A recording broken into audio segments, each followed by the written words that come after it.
नमस्कार दोस्तों, स्वागत है आपके अपने YouTube चैनल रीडिंग लवर्स पर। दोस्तों, आज की जो वीडियो इसमें हम करने वाले हैं आपके कॉम्पिटिटिव एग्जाम के लिए महत्वपूर्ण क्वेश्चन। और ये जो क्वेश्चन आपके टीएचडी पीएचडी के अलावा चाहे इसमें आपका TT+B वाला एग्ज़ाम है, यूटी चंडीगढ़ वाला एग्ज़ाम है या कोई अन्य एग्ज़ाम है, तो ये क्वेश्चन आपके सभी एग्ज़ामों के लिए महत्वपूर्ण रहने वाले हैं। तो जिसमें हमारा यहाँ पर पहला क्वेश्चन रहेगा, कक्षा कक्ष जो है इसका वातावरण होना चाहिए तो कैसा होना चाहिए? शांत, शोरगुल से भरा हुआ, अनुशासन से पूर्ण या फिर मित्रतापूर्ण। तो एक क्लास जो होती है उसका वातावरण कैसा होना चाहिए? और वातावरण जहाँ मित्रता से युक्त होना चाहिए, अर्थात मित्रता वाला होना चाहिए। इसके बाद आ जाता है नेक्स्ट में आ जाता है कठोर शिल्प उपागम किस सिद्धांत पर आधारित है? औद्योगिक इंजीनियरिंग व्यवसाय के अनुदेशन पर। कठोर शिल्प उपागम, और इसमें है ऑप्शन बी हमारा, तो ये है इंजीनियरिंग पर आधारित। नेक्स्ट क्वेश्चन है किशोरावस्था में बच्चे किस प्रकार की समस्या का सामना करते हैं? शारीरिक एवं मानसिक परिवर्तन से समायोजन करना, अपने साथियों से समायोजन करना, अपने माता पिता से समायोजन करना, पढ़ाई संबंधी समायोजन करना। किशोर अवस्था में बच्चे किस प्रकार की समस्या का सामना करते हैं? जो यहाँ पर ऑप्शन एक में दी गई है, शारीरिक और मानसिक परिवर्तन से समायोजन करना।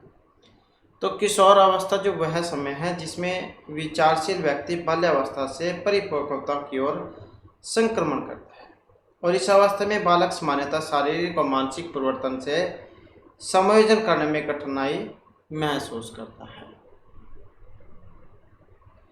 इसके बाद आ जाता है शिक्षण अधिगम प्रक्रिया की दृष्टि से एक अच्छा शिक्षक कौन सा है? जो कक्षा में बातचीत रोकने में सफल हो जाता है, बातें करने वाले को दंडित करता है, उदासीन है, जो सोचता है कि बातचीत को सीखने के संसाधन के रूप में उपयोग किया जा सकता है।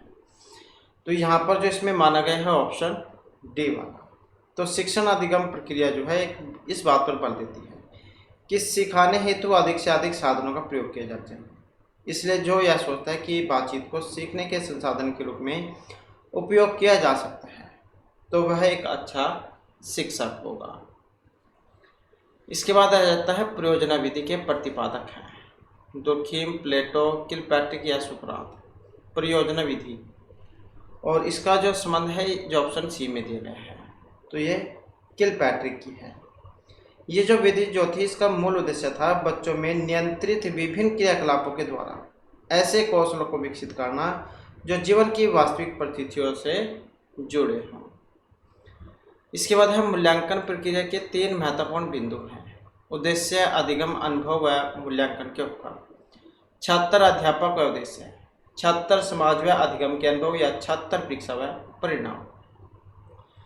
तो मूल्यांकन प्रक्रिया के 3 महत्वपूर्ण बिंदु कौन से हैं? और जो यहाँ पर ऑप्शन ए में दिए गए हैं, उद्देश्य, अधिगम, अनुभव व मूल्यांकन के उपकरण, जिसमें मूल्यांकन जो है शिक्षण अधिगम की प्रक्रिया का एक ऐसा सोपान है जिसमें शिक्षक यह सुनिश्चित करता है कि उसके द्वारा की गई शिक्षण व्यवस्था कितनी सफल रही है। इसके बाद है बच्चों को सीखने सिखाने की प्रक्रिया के दौरान वे उस कार्य को किस प्रकार से कर रहे हैं, इसकी जानकारी इन्हें कार्य समाप्त होने के पश्चात दी जानी चाहिए। कार्य करते समय सतत रूप से दी जानी चाहिए। कार्य के बीच में एक बार दी जानी चाहिए, कोई आवश्यकता नहीं है। तो बच्चे को सीखने सिखाने की प्रक्रिया के दौरान वे कार्य को किस प्रकार से कर रहे हैं, इसकी जानकारी। और जो यहाँ पर ऑप्शन बी में दिया गया है, कार्य करते समय सतत रूप से दी जानी चाहिए। तो शिक्षण अधिगम प्रक्रिया के अंतर्गत एक शिक्षक निरीक्षक को चाहिए कि वह समय समय पर निरंतर रूप से बच्चों को उनके द्वारा किए जा रहे कार्यों की जानकारी वे किस प्रकार कर रहे हैं के संदर्भ में देते रहे, और ऐसा करने से बच्चे अपने कार्य को और बेहतर दिशा देने में सफल हो जाते हैं। इसके बाद है यदि आपकी कक्षा में कोई बच्चा अधिगम अक्षम है तो आप क्या करेंगे? उसकी ओर ध्यान नहीं देंगे, उसकी अक्षमता किस प्रकार की है जानकर उसको सिखाने का प्रयास करेंगे, उसकी अतिरिक्त कक्षा लेंगे या उसकी बैठक व्यवस्था में बुद्धिमान बच्चे के साथ करेंगे।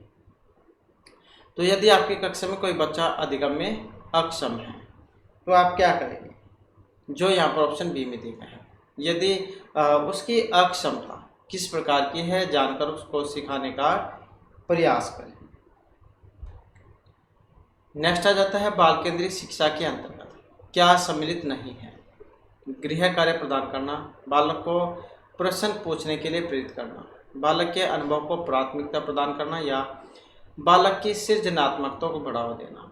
तो बाल केंद्रित शिक्षा के अंतर्गत क्या सम्मिलित नहीं है, जो यहाँ पर ऑप्शन ए में दिया गया है, अर्थात गृह कार्य प्रदान करना।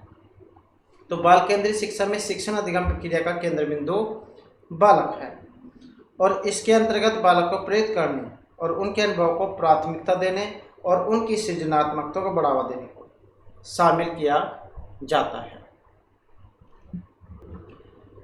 तो यहाँ पर नहीं में पूछा गया था, तो इसी कारण से गृह कार्य प्रदान करना। इसके बाद है प्रतिभाशाली बालक वह है जो अपने उत्पादन की मात्रा, दर तथा गुणवत्ता में विशिष्ट होते हैं। तो यह कथन दिया गया है टर्मन एम ओडन के द्वारा, कैरल एम मार्टिन्स के द्वारा, R.W. टेलर के द्वारा या इनमें से कोई सा भी नहीं।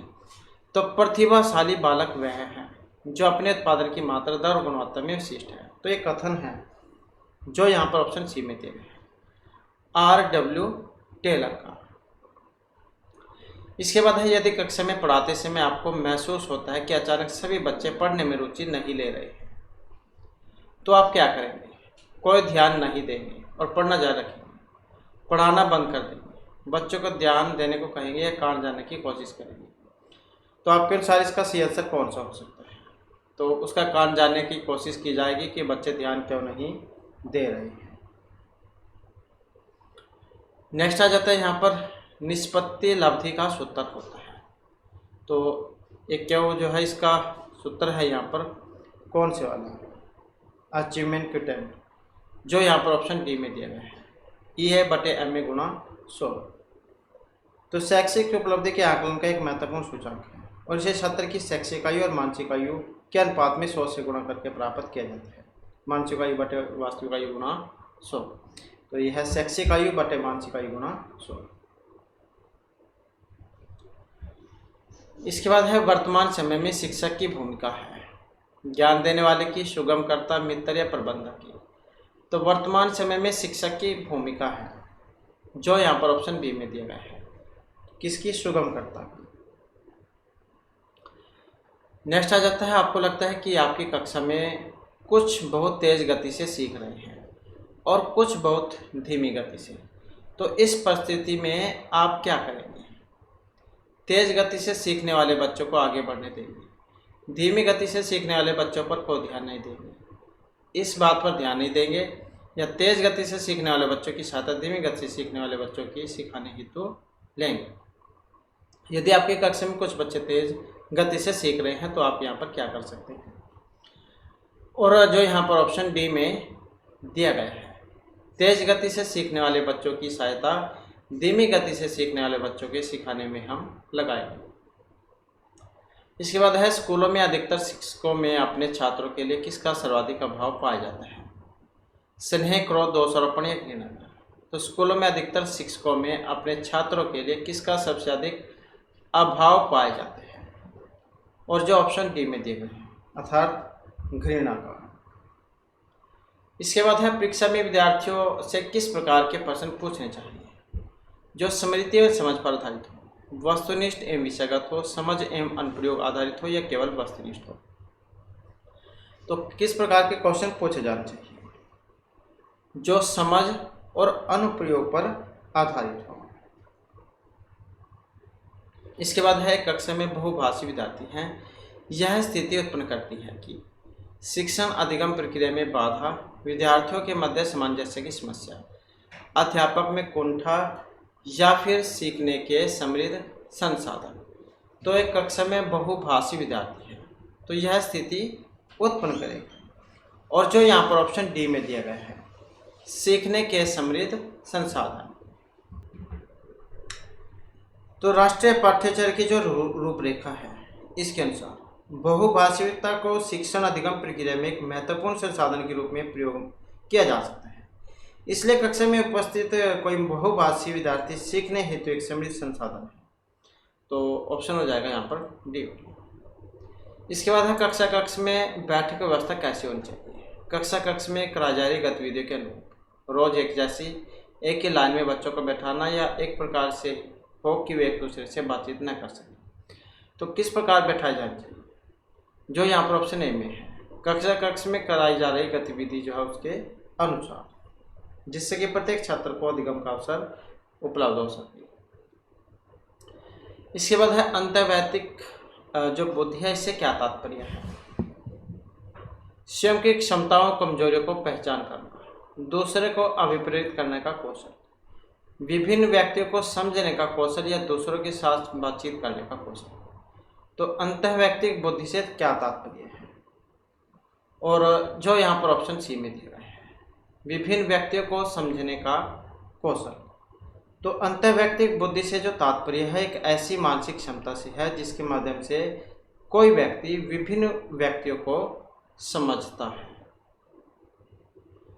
इसके बाद आ जाता है निम्नलिखित में जो है मिलान करना है सूची 1 को 2 के साथ। एक तत्व, बहुतत्व, समूह तत्व या त्रियामी सिद्धांत किन के द्वारा दिया गया था? और वेरी वेरी इंपॉर्टेंट जो यहाँ पर क्वेश्चन है। तो यहाँ पर इनमें अगर हम देखें तो ऑप्शन डी वाला यहाँ पर माना गया है। जैसे एक तत्व का सिद्धांत है तो बीने जॉइन के द्वारा दिया गया था। बहुतत्व का सिद्धांत थॉर्नडाइक एवं जेपी गिलफोर्ड जॉइन के द्वारा दिया गया था। समूह तत्व का जो सिद्धांत है थ्रस्टन के द्वारा दिया गया था। और त्रिआयामी सिद्धांत कैरोल जोहाइन के द्वारा दिया गया था। तो इस प्रकार से यहाँ पर इनका मिलान होगा और वेरी वेरी इंपॉर्टेंट क्वेश्चन है। इसके बाद है यदि आपकी कक्षा का कोई बच्चा प्रायः चुप रहता है तो आप क्या करेंगे? उसकी ओर ध्यान नहीं देंगे, उसको किसी मनोवैज्ञानिक के पास ले जाएंगे, उसके चुप रहने के कारण को जानने की कोशिश करेंगे, प्रयास करेंगे, उसके माता पिता से बातचीत करेंगे। यदि आपके बच्चे में कोई आपकी क्लास में कोई बच्चा शांत रहता है तो यहाँ पर क्या उसका हम कारण जानने की कोशिश करेंगे कि वो चुप किस कारण से है। इसके बाद है नेक्स्ट हमारा सतत एवं व्यापक मूल्यांकन से क्या तात्पर्य है?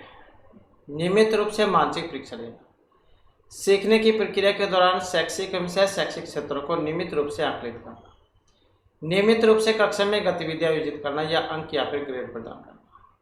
तो सतत एवं व्यापक मूल्यांकन से क्या तात्पर्य है? और जो यहाँ पर ऑप्शन बी में दिया गया है, सीखने की प्रक्रिया के दौरान शैक्षिक एवं सह शैक्षिक क्षेत्रों को नियमित रूप से आकलित करना। नेक्स्ट है यदि कोई बच्चा विद्यालय में हमेशा देर से पहुंचता है तो आप क्या करेंगे? उसे डांटेंगे ताकि वह गलती दोबारा न दोहराए, प्रधानाचार्य को बताएंगे, उसके माता पिता से संपर्क करेंगे, बच्चे से बातचीत करके कारण जानने का प्रयास करेंगे। यदि कोई बच्चा विद्यालय में हमेशा देर से पहुंचता है तो आप क्या करेंगे? जो यहाँ पर ऑप्शन डी में दिया गया है, बच्चे से बातचीत करके कारण जानने का प्रयास करेंगे। इसके बाद है वर्तमान समय में शिक्षा का सबसे उपयुक्त उपागम कौन सा है? तो वर्तमान समय में शिक्षा का सबसे उपयुक्त उपागम व्यवहारवादी उपागम है, सृजनवादी है, संरचनात्मक है या फिर मानवतावादी उपागम है। तो वर्तमान समय में शिक्षा का सबसे उपयुक्त उपागम कौन सा है? और जो यहाँ पर ऑप्शन बी में दिया गया है, सबसे उपयुक्त जो उपागम है यहाँ पर सृजनवादी उपागम जो है इसको माना गया है। इसके बाद आ जाता है भूख और प्यास। ये व्यक्तिगत है, जन्मजात है, सामाजिक है या अर्जित प्रेरक के उदाहरण है। तो भूख और प्यास, तो भूख और प्यास जो है इसको जन्मजात प्रेरक माना गया है। जन्मजात प्रेरक व्यक्ति में जन्म से ही पाए जाते हैं और इनको जैविक अथवा शारीरिक प्रेरक भी कहा जाता है। नेक्स्ट आ जाता है कक्षा कक्ष में शिक्षक व विद्यार्थियों के मध्य संप्रेषण होना चाहिए। पाठ्य पुस्तक केंद्रित, विद्यार्थी, शिक्षक या फिर उद्देश्य केंद्रित। कक्षा कक्ष में शिक्षक और विद्यार्थियों के मध्य संप्रेषण होना चाहिए। और जो यहाँ पर ऑप्शन डी में दिया गया है तो ये होना चाहिए उद्देश्य केंद्रित, जिससे कि पढ़ाई जा रही विषय वस्तु का अधिक से अधिक स्पष्टीकरण हो सके। इसके बाद है राष्ट्रीय पाठ्यचर्या की रूपरेखा 2005। कि संस्कृतियों के संबंध में कौन सा कथन सही नहीं है? विश्वविद्यालयों को राजनीति से मुक्त रखना, ज्ञान को बाह्य जीवन से जोड़ना, राष्ट्र के प्रजातांत्रिक मूल्यों का सम्मान या परीक्षा में लचीलापन। तो राष्ट्रीय पाठ्यचर्या की रूपरेखा 2005 की संस्कृतियों के संबंध में कौन सा कथन सही नहीं है? और जो यहाँ पर ऑप्शन ए में दिया गया है, विश्वविद्यालय को राजनीति से मुक्त रखना। तो राष्ट्रीय पाठ्यचर्या की जो रूपरेखा है एनसीएफ 2005 में विश्वविद्यालय को राजनीति से मुक्त रखने की संस्कृति के संबंध में कोई उल्लेख नहीं किया गया है। इसके बाद है बच्चों के भाषाई विकास के लिए जरूरी है कि उनको अधिक से अधिक अपने विचार व्यक्त करने के अवसर दिए जाएं। भाषाई कौशलों के विकास हेतु गतिविधियां आयोजित की जानी चाहिए। लिखना, पढ़ना, बोलना और सुनने का अभ्यास करना चाहिए या फिर उपरोक्त सभी। तो बच्चों के भाषाई विकास के लिए जरूरी है जो यहाँ पर ऑप्शन डी में दिए गए हैं, अर्थात उनको अधिक से अधिक अपने विचार व्यक्त करने के अवसर देना, भाषाई कौशलों के विकास हेतु गतिविधियां आयोजित करना, लिखना, पढ़ना, बोलना तथा सुनने का अभ्यास करना। तो ये सभी के सभी इसमें आ जाते हैं। इसके बाद है उच्च प्राथमिक स्तर पर शिक्षक को क्रियात्मक शोध का ज्ञान होना चाहिए, क्योंकि वे इसके माध्यम से बच्चों की समस्या की पहचान कर सुधार करने का कौशल विकसित कर पाएंगे, अपने स्वयं का विकास कर पाएंगे, बच्चों को प्रभावी ढंग से पढ़ा पाएंगे या शोध करने का कौशल विकसित कर पाएंगे। तो उच्च प्राथमिक स्तर पर शिक्षक को क्रियात्मक शोध का ज्ञान होना चाहिए, क्योंकि जो यहाँ पर ऑप्शन ए में दिया गया है, इसके माध्यम से बच्चों की समस्या की पहचान कर सुधार करने का कौशल विकसित कर पाएंगे। इसके बाद आ जाता है शिक्षा का अधिकार अधिनियम 2009। 6 से 14 वर्ष आयु के विद्यालय कभी न गए अथवा विद्यालय शिक्षा अधूरी छोड़ने वाले बच्चों को शिक्षा की मुख्य धारा से जोड़ने हेतु विशेष पाठ्यक्रम लागू करने पर जोर दिया है, विशेष प्रशिक्षण लागू करने पर जोर दिया है, अलग से विद्यालय खोलने की बात कही है या अलग से शिक्षक नियुक्त करने की बात कही है। तो जो शिक्षा का अधिकार है अधिनियम 2009 इसके अनुसार, तो इनके अनुसार जो है यहाँ पर ऑप्शन बी वाला माना गया है। तो शिक्षा का जो अधिकार अधिनियम है 2009 इसके अंतर्गत 6 से 14 वर्ष की आयु वाले बच्चों की अधूरी शिक्षा को पूरा करना या उन्हें शिक्षा देने हेतु उनको शिक्षा की मुख्य धारा से जोड़ने के उद्देश्य से विशेष प्रशिक्षण लागू करने पर जोर दिया गया है। तो ये तो हमारे यहाँ पर बाल विकास से महत्वपूर्ण क्वेश्चन थे। इसके बाद हमारे हिंदी ग्रामर के क्वेश्चन आ जाते हैं, जिसमें क्वेश्चन है उपसर्ग से। उपसर्ग क्या होते हैं? जो शब्द के शुरू में लगते हैं। और जैसे यहाँ पर उपकार है, लाभदायक, अपनापन या पढ़ाई, तो कौन सा है? और जो यहाँ पर ऑप्शन ए में दिया गया है, जैसे उपकार है, इसमें शुरू में जो उप आया है यही उपसर्ग है। अगर प्रत्यय क्या है? जो शब्द के बाद में लगते हैं, पढ़ आए, तो ये प्रत्यय है। अपनापन ये प्रत्यय है। लाभदायक ये प्रत्यय है। तो उपसर्ग शुरू में लगेंगे और प्रत्यय बाद में। इसके बाद है कृदंत प्रत्यय जोड़े जाते हैं विशेषण, संज्ञा, सर्वनाम या फिर क्रिया में। तो कृदंत प्रत्यय जोड़े जाते हैं और जो यहाँ पर ऑप्शन डी में दिए गए हैं, अर्थात जो क्रिया जो होती है इसको आप आसानी से याद रख सकते हैं। क कृदंत क्रिया मतलब क्री क्री, यहाँ पर भी क्री, यहाँ पर भी क्री।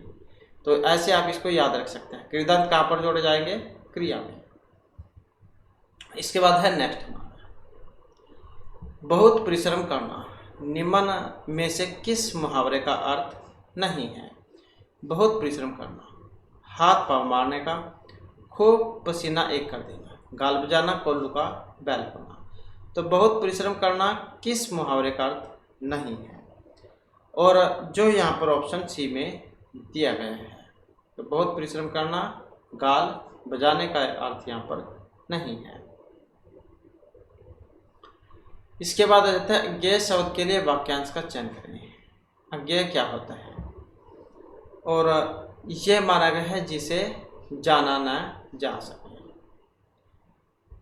इसके बाद आ जाता है निम्न में से शुद्ध वर्तनी का चयन करें। एयास, अवगण, एलन या एनक। तो शुद्ध वर्तनी बतानी है। और शुद्ध वर्तनी कौन सी है, जो यहाँ पर ऑप्शन बी में दी गई है, अवगुण। नेक्स्ट आ जाता है रानी केतकी की कहानी रचना। ये भाषा है हिंदुस्तानी, खड़ी बोली, उर्दू या अरबी फारसी मिश्रित। तो यहाँ पर जो इसको माना गया है खड़ी बोली वाली। और इसके जो लेखक है ये इंशाअल्लाह खां थे और खड़ी बोली में लिखी गई थी और शुद्ध सांसारिक प्रेम के आधार बनाकर मनोरंजन के लिए लिखी गई है।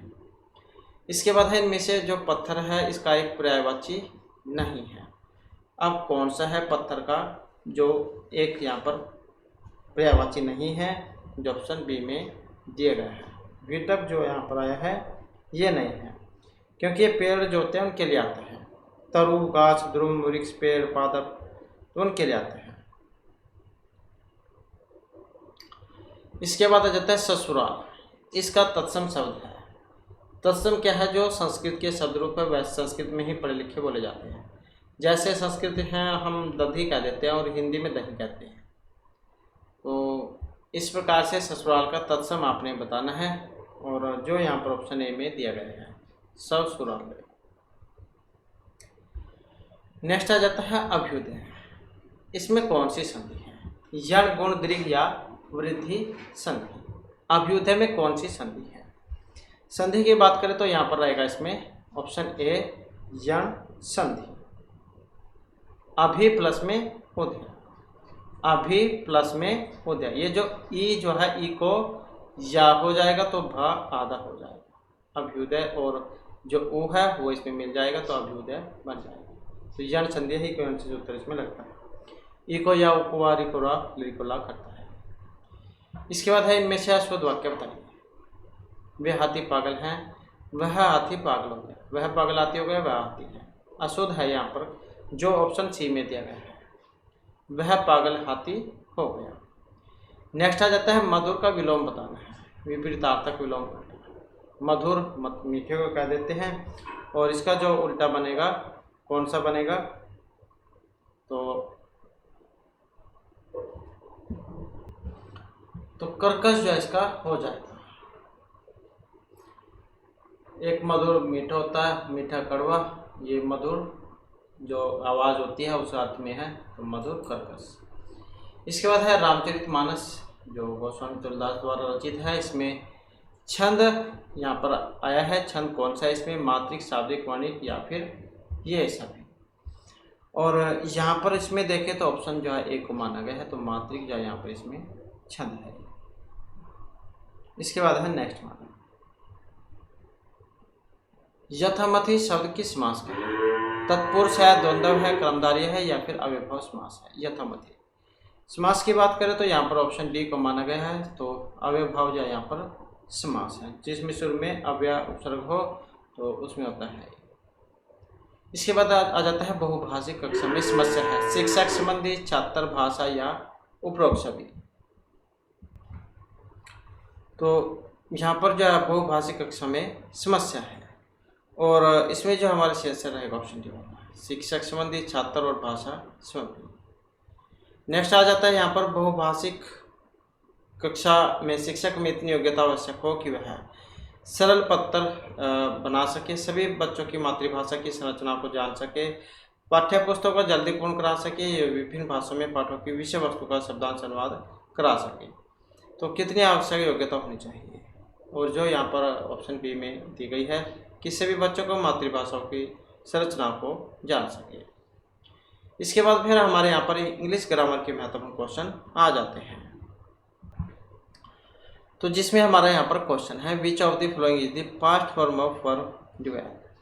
तो इसकी जो पास्ट में जो बतानी है, पास्ट वाली वर्ब भूतकालिक क्रिया, और इनमें जो मानी गई है ऑप्शन सी में जो दी गई है डेवेल्ट, तो इसको माना गया है। इसके बाद आ जाता है यहाँ पर स्पॉट द करेक्ट स्पेलिंग। तो जो इसमें सही है वो आपने बताना है, और सही जो यहाँ पर स्पेलिंग है ऑप्शन सी वाली PUSILLANIMOUS।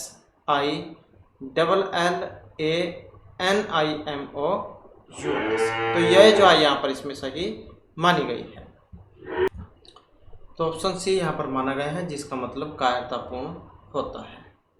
इसके बाद है नेक्स्ट हमारा the indirect narration of she said you must not break your promise is.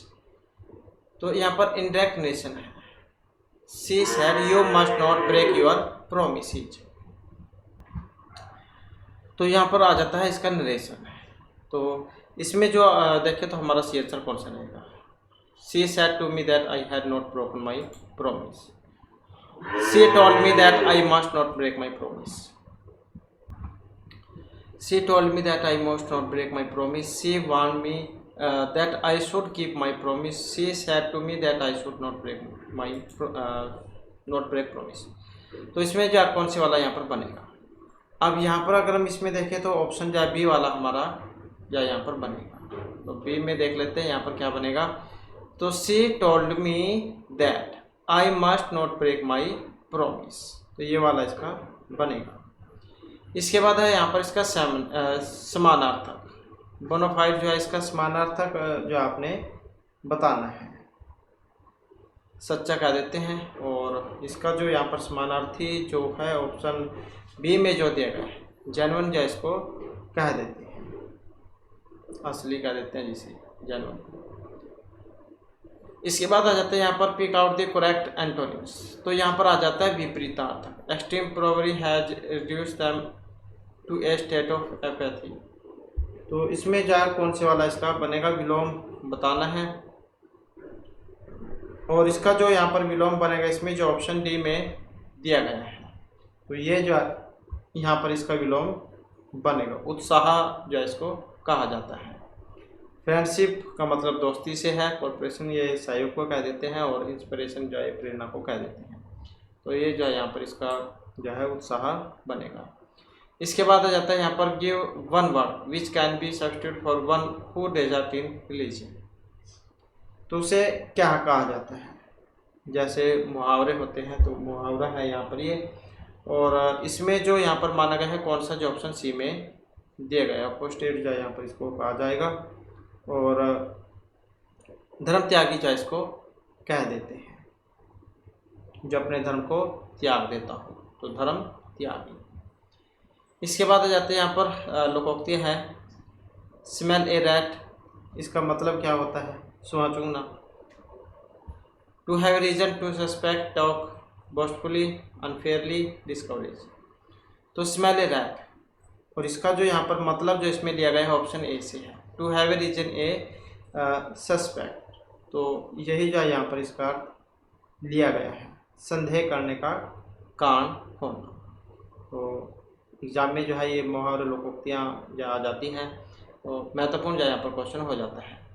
इसके बाद है what is meaning of the phrase count upon.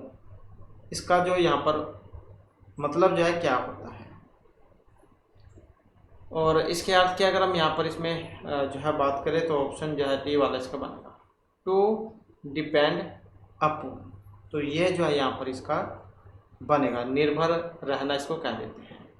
In the following sentence identify the underline clause, do they know where the road leads. तो यहाँ पर clause जो आ जाता है और बताना है कि ये क्या है, एडवर्ब सबऑर्डिनेट है, एडजेक्टिव है, नाउन है, या इनमें से कोई सा भी नहीं है। तो कौन सा है यहाँ पर? ये do they know where the road leads, वे जानते हैं कि ये रोड सड़क जो है किधर जाती है, कहाँ पर जाती है। तो यहाँ पर जो इसमें आया है कौन सा बनेगा? जो ऑप्शन सी में दिया गया है। तो नाउन सबऑर्डिनेट क्लाउड जो है यहाँ पर उसका जो है ये उदाहरण है, तो ऑप्शन हो जाएगा सी वाला। तो संज्ञा अधीनस्थ उपवाक्य इसको कह देते हैं, नॉन सबऑर्डिनेट क्लॉज। इसके बाद आ जाता है हमारा यहाँ पर next question, which one is the correct sentence. तो यहाँ पर क्या इसमें एक सही है? अब सही कौन से वाला है? सही की इसमें बात करें तो ऑप्शन बी वाला बनेगा, he said that earth is round, क्योंकि ये क्या है? ट्रूथ है, सच्चाई वाला जो है वाक्य है। तो इस कारण से जो है यहाँ पर ऑप्शन बी वाला बनेगा कि उन्होंने कहा कि पृथ्वी गोल है, तो पृथ्वी हमेशा गोली होती है, तो यही इसका बनेगा। इसके बाद है point out the active voice of the given sentence. तो यहाँ पर एक्टिव वॉइस जो है ये आ जाते हैं, और the clown was being laugh at bye them. अब यहाँ पर देखें तो कौन सा वाला इसमें बनेगा।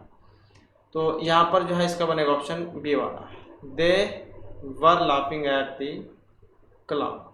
तो ये जो है यहाँ पर इसका बनेगा।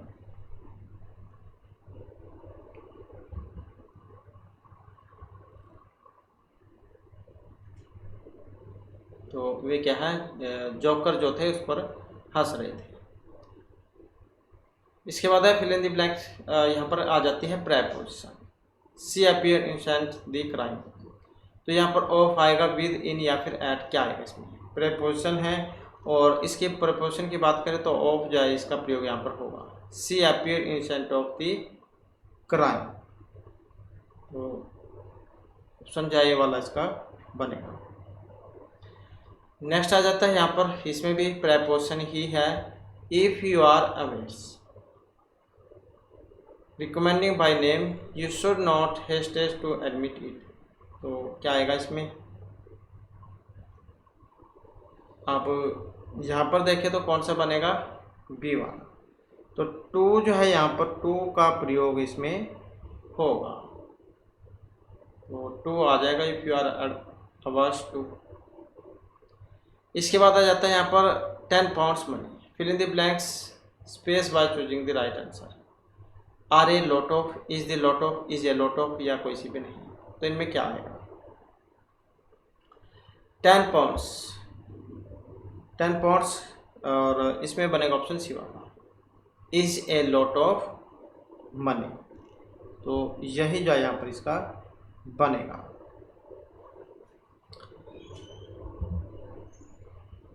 इसके बाद है नेक्स्ट हमारा, one of my friends a fine collection of postage stamps. यहाँ पर आपने सही बताना है, करेक्ट ऑप्शन कौन सा आएगा इसमें? One of my friends, has, have, do you have, या इनमें से कोई सा भी नहीं। तो यहाँ पर जो इसमें बनेगा ऑप्शन ए वाला।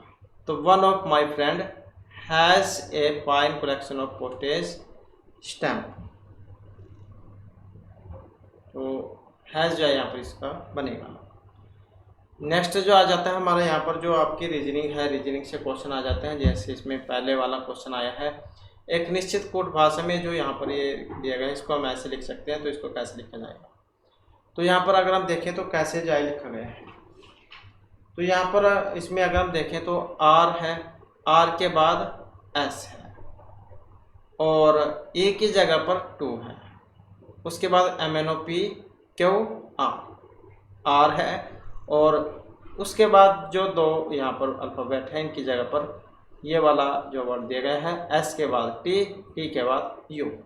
तो आर के बाद एस है, तो इसी प्रकार से ए के बाद जो है यहाँ पर क्या आएगा?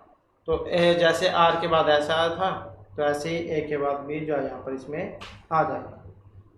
तो ये वाला फिर जो है इसका बनेगा। और बी जो है यहाँ पर सिर्फ एक में दिया गया है, आप इसे एक्स्ट्रा आगे हल करके देख सकते हैं। इसके बाद है नेक्स्ट हमारा, नेक्स्ट में है दी गई श्रृंखला में एक संख्या गलत है। तो जो गलत है वो आपने बतानी है इसमें।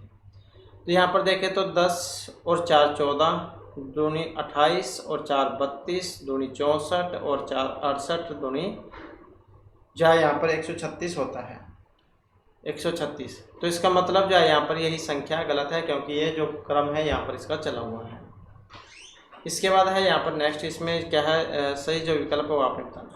दी गई श्रृंखला में क्रम पैटर्न को जारी रखेगा और श्रृंखला में प्रश्नवाचक चिन्ह के स्थान पर आएगा। तो यहाँ पर कौन सा आएगा? तो यहाँ पर देखें तो कौन सा क्रम इसमें चला हुआ है। यहाँ पर अगर हम देखें तो जी से अगर जे देखें तो GHIJ। तो यहाँ पर अगर हम देखें तो 2 3 4 5, तो कुछ इस प्रकार का जो क्रम है यहाँ पर चला हुआ है। तो यहाँ पर जब हम इसके बाद देखेंगे तो F जो है यहाँ पर आएगा। इसी प्रकार से यहाँ पर हम देखें तो ऐसे यहाँ पर है, इसमें भी 3 4 5 6 7, तो ये वाला क्रम यहाँ पर चला हुआ है। इसी प्रकार से यहाँ पर देखेंगे तो L जो है यहाँ पर आएगा, जो ऑप्शन सी में दिया गया है। नेक्स्ट आ जाता है यहाँ पर जो यदि गुणा है, गुणा का मतलब जमा है, जमा से मतलब भाग से, और माइनस से गुणा, ये यहाँ पर जमा होगा। तो जमा, गुणा से मतलब जमा, जमा से मतलब गुणा, और माइनस से गुणा, और भाग से अभिप्राय माइनस है। तो इसका फिर आपने बताना है, ये जो चिन्ह है यहाँ पर इनके स्थान पर आपने ये वाले जो है रखने हैं। तो गुणा का मतलब यहाँ पर जमा से लिया गया है और जमा से जो मतलब वो गुणा से है, माइनस जो है यहाँ पर माइनस का मतलब गुणा से और भाग का माइनस से है। तो इसके स्थान पर आपने रखना है और जब हम इसे हल करेंगे तो ऑप्शन बी वाला इसका बनेगा। तो बस आपने इन चिन्हों का ध्यान रखना है। बोडमास वाला जो फार्मूला आपने यहाँ पर लगाना है, भाग गुणा जमा माइनस वाला। इसके बाद है आनंद शशांक से बड़ा है लेकिन रोहन से छोटा है। धनश्री सीमा से छोटे लेकिन राजश्री से बड़ी है। यदि राजश्री शशांक से बड़ी है तो इनमें सबसे बड़ा कौन है? तो यहाँ पर सबसे बड़ा इनमें कौन होगा? तो यहाँ पर अगर हम इनमें देख लेते हैं, जैसे दिया गया है कि आनंद जो है ये शशांक से बड़ा है लेकिन रोहन से छोटा है। आनंद जो है शशांक से बड़ा लेकिन रोहन से छोटा है। और धनश्री सीमा से छोटी लेकिन राजश्री से बड़ी है। यदि राजश्री, ये जो राजश्री है शशांक से बड़ी हो तो इनमें बड़ा कौन होगा? अब यहाँ पर अगर हम इनमें देखें तो, क्योंकि यहाँ पर व्यक्तियों में यह नहीं दिखाया गया है कि महिला और पुरुष में उनके बड़े होने में कोई संबंध है या फिर कड़ी है, तो इसी आधार पर जो है यहाँ पर इसका उत्तर नहीं दिया जा सकता, जो ऑप्शन डी में आया है। इसके बाद है महेश 30 मीटर पूर्व की ओर चलता है। इसके लिए दिशाओं का ज्ञान होना चाहिए, उत्तर, दक्षिण, पूर्व, पश्चिम। तो 30 मीटर जो है पूर्व की ओर चलता है, मतलब ये है जैसे यहाँ पर पॉइंट है, पूर्व की साइड में चला है। यहाँ पर कितना चलेगा? 30 मीटर। फिर वह मुड़कर अपने दाहिनी तरफ, दाहिनी साइड कौन सी होगी? राइट हैंड, ये वाला। तो यहाँ पर चलेगा फिर 20 मीटर, क्योंकि राइट हैंड यही बनेगा। फिर वह दोबारा अपने दाईं ओर मुड़ता है और 30 मीटर चलता है, 30 मीटर। अब अपने गंतव्य स्थान से कितनी दूरी पर है? तो क्योंकि यहीं से चलना शुरू किया था, यहाँ से यहाँ तक आ गया है, तो कितना हो जाएगा? 20 ही तो हो जाएगा। अब यहाँ पर दिशा भी इसमें पूछ ली गई है।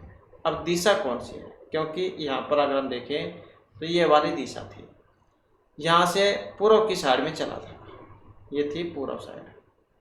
अब यहाँ पर देखें तो ये साइड कौन सी है?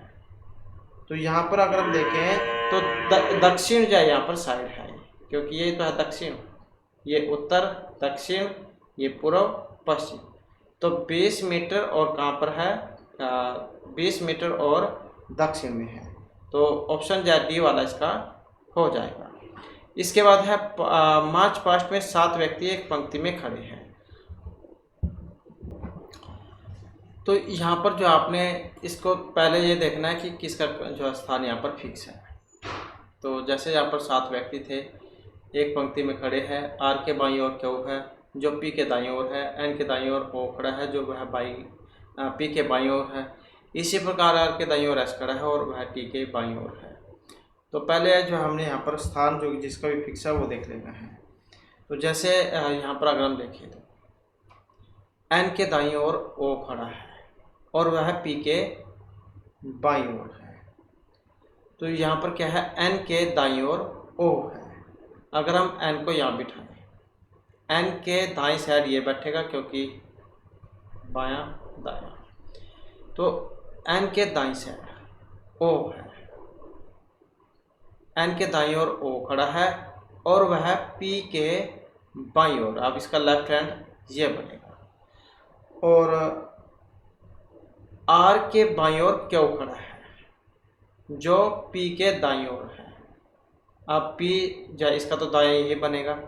आर के बाईं ओर क्यू है, आर के बाईं ओर क्यू है जो पी के दाईं ओर है। और यहाँ पर क्या कहा गया है? आर के दाईं ओर एस खड़ा है और वह टी के बाईं ओर है। तो आर का बायां और आर के बाईं ओर क्यू है। तो अगर हम यहाँ पर देखें आर के बायां, मतलब आर को अगर हम यहाँ पर रखेंगे तभी तो इसका बायां क्यू बनेगा। तो आर की बाईं साइड में क्यू खड़ा है जो पी के दाईं ओर है। अब इसका तो दाएं ही बनेगा। और आर के दाईं ओर एस है। अब आर जो है इसके दाईं ओर कौन है, एस है। तो एक स्थान बच गया पी का। तो इस प्रकार से ये बनेगा। अब यहाँ पर पूछा गया है बीच में कौन है। तो बीच में देख सकते हैं 3 यहाँ पर हैं, 3 यहाँ पर हैं, तो बीच में कौन है। तो कौन है बीच में, क्यों। नेक्स्ट आ जाता है यहाँ पर कुछ क्रम इसमें चला हुआ है। आप इनके जोड़े बना सकते हैं 3 के या फिर 4 के अपने अनुसार। तो जैसे भी आपको ठीक लगता है उसी प्रकार से आप 1 2 3 तो इनके आप जोड़े बना सकते हैं। और फिर जो आप इनका देख सकते हैं कौन सा क्रम चला हुआ है। तो यहाँ पर जो क्रम है इसमें ऑप्शन ए वाला बना है, double A double C double B double A double C. और यहाँ पर आ जाएगा, यहाँ पर सी आ गया, ए आ गया और बी और सी और बी। तो double A double C double B double A double C double B double A double C double B. तो ये वाला जो कोड है यहाँ पर इसमें चला हुआ है। इसके बाद आ जाता है नेक्स्ट हमारा, यहाँ पर कुछ संख्या दी गई है और साथ में इसके आगे एक संख्या लिखी हुई है। तो इसी प्रकार से इसका बताना है यहाँ पर कौन सा चला हुआ है। तो यहाँ पर जो है जैसे ए है, अब इनका क्या है, यहाँ पर अल्फ़ाबेट जोड़ लिए गए हैं। जैसे ये पहले नंबर पे आता है, ये तीसरे पे आता है, तो इस प्रकार से जोड़े गए हैं, उनका टोटल 91 हो जाता है। इसी प्रकार से जब हम इनको जोड़ेंगे तो इनका जो टोटल है वो 95 आएगा, जो यहाँ पर ऑप्शन ए में दिया गया है। इसके बाद आ जाता है यहाँ पर एक विषम है, वो आपने बताना है विषम कौन सा है। विषम की बात करें तो बैडमिंटन, टेबल टेनिस, क्रिकेट और हॉकी। तो जो यहाँ पर बैडमिंटन जो दिया गया है यही अलग है, क्योंकि और सभी जो है टेबल टेनिस है, क्रिकेट है, हॉकी है, ये लकड़ी की जो हॉकी जो होती है, बैट वगैरह लकड़ी के स्टिक, उससे खेले जाते हैं। तो इस प्रकार से जो हमारे आज की क्लास में महत्वपूर्ण क्वेश्चन थे। नेक्स्ट वीडियो की इसमें आपके लिए नए जो महत्वपूर्ण क्वेश्चन हम लेकर आएंगे। और हमारे साथ अंत बनाने के लिए धन्यवाद।